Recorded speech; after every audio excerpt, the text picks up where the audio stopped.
حرف اللام في أول الكلمة مع حركة الفتح ينطق لا. حرف الذال في وسط الكلمة مع حركة الكسر ينطق ذي. حرف الياء في وسط الكلمة مد بالياء ينطق مع ما قبله ذي. حرف الذال في آخر الكلمة مع التنوين بالضم ينطق ذن لا ذي ذن لا ذي ذن. حلل هذه الكلمة إلى مقاطع صوتية.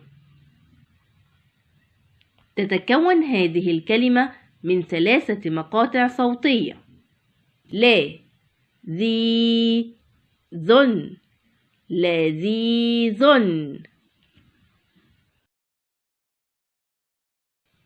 حرف الحاء في أول الكلمة مع حركة الفتح ينطق حاء. حرف الراء في وسط الكلمة مع حركة الكسر ينطق ري.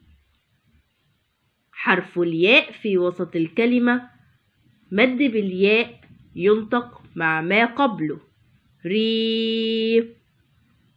حرف الراء في آخر الكلمة مع التنوين بالضم ينطق رن حا ري رن حرير. حلل هذه الكلمة إلى مقاطع صوتية. تتكون هذه الكلمة من 3 مقاطع صوتية حا ري رن حرير.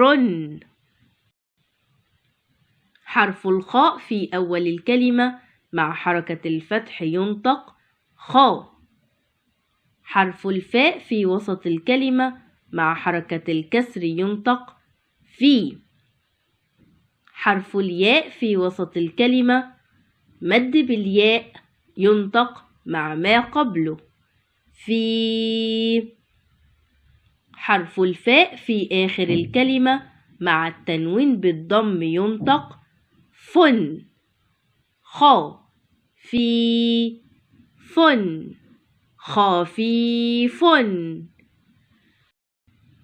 حلل هذه الكلمة إلى مقاطع صوتية.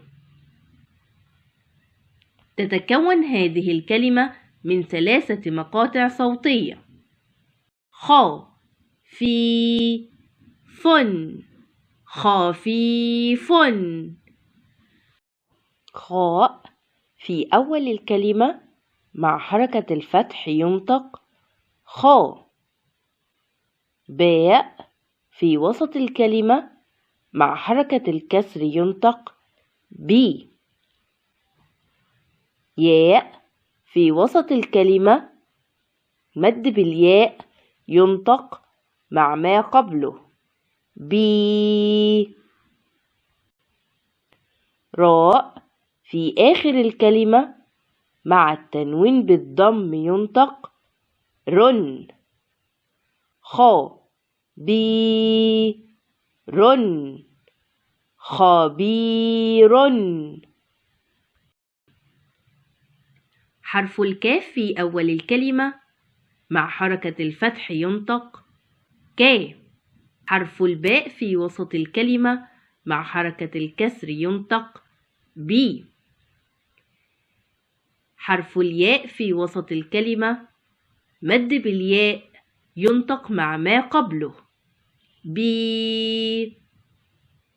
حرف الراء في آخر الكلمة مع التنوين بالضم ينطق رن كا بي رن كبير. حلل هذه الكلمة إلى مقاطع صوتية.